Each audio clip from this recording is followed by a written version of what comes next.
bí wọ́n bá yẹ àga mọ́ Tinubu nídìí wàhálà kankan kò lè ṣẹlẹ̀ ní Nàìjíríà. Ẹgbẹ́ Labour.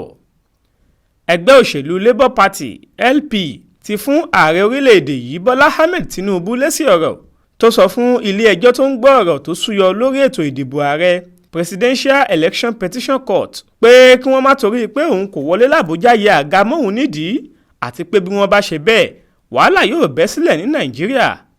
Adelé agbẹnusọ ẹgbẹ́ náà Obiora Ifọ̀ ti sọ pé níwọ̀n ìgbà tí kò ti sí wàhálà àti ìdàrúdàpọ̀ lásìkò tí Tinubu àti ẹgbẹ́ òṣèlú rẹ̀ APC fi tipátipá fi ara wọn sípò kò lè sí wàhálà ní orílẹ̀-èdè Nàìjíríà tí wọ́n bá yọ ọ́ dànù lórí ipò ọ̀hún.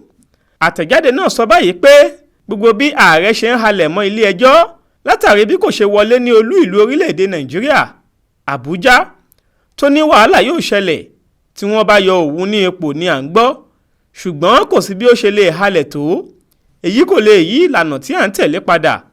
Ẹni tí kò bá ti wọlé ní Àbújá kò lè jẹ ààrẹ lórílẹ̀-èdè Nàìjíríà. Níwọ̀n ìgbà tí ìwé òfin ti sọ ìlànà tí a gbọ́dọ̀ tẹ̀lé sílẹ̀, dandan ni kí ó jẹ́ títẹ̀lé. Ibí yìí ni ẹgbẹ́ wa LP dúró lé lórí fún wọn.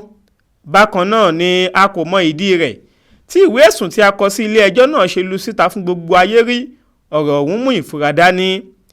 Kí ẹgbẹ́ òṣèlú APC lọ ṣọ́ra wọn gidi gan pẹ̀lú bí wọ́n ṣe ń halẹ̀ mọ́ ẹ̀ka ètò ìdájọ́ tó ń rí sí ẹjọ́ tó súyọ lẹ́yìn ìbò tribunal. Mo wá fi ń dá ẹgbẹ́ òṣèlú APC àti àwọn adarí wọn lójú pé bí kò ṣe sí wàhálà àti ìdàrúdàpọ̀ nígbà tí wọ́n fi ara wọn sípò tí aráàlú kò yàn wọ́n sí, kò tún lè sí wàhálà bí wọ́n bá yọ wọ́n dànù bíi jìgá ní orílẹ̀-èdè Nàìjíríà. Tẹ́ ò bá gbàgbé nínú ọ̀rọ̀ tí lọ́ọ̀yà Wọlé Ọlánìpẹ̀kun SAN tó ń ṣojú ààrẹ Tinubu nílé ẹjọ́ ọ̀hún fi káàdì atótónu rẹ̀ nílẹ̀ ló ti rọ àwọn adájọ́ ilé ẹjọ́ ọ̀hún pé kí wọ́n da gbogbo ẹjọ́ tí ẹgbẹ́ LP gbé wá síwájú wọn lórí ẹ̀sùn tí wọ́n fi kan ààrẹ Tinubu nù. Ó ní kò lẹ́sẹ̀ nílẹ̀ rárá àti pé wàhálà ńlá àti ìdàrúdàpọ̀ ló máa bẹ́ sílẹ̀ lórígun mẹ́rẹ̀ẹ̀rin orílẹ̀-èdè Nàìjíríà bí ilé ẹjọ́ ọ̀hún bá rò ti pé ààrẹ Tinubu kò mú ìdá 25% nínú ìbò tó wáyé nílùú Àbújá gẹ́gẹ́ bí ẹsẹ̀ òfin kan táwọn ọlọ́tẹ̀ tó gbé ààrẹ Tinubu wá sílé ẹjọ́ náà ń tẹpẹlẹ mọ́ báyìí ṣe sọ.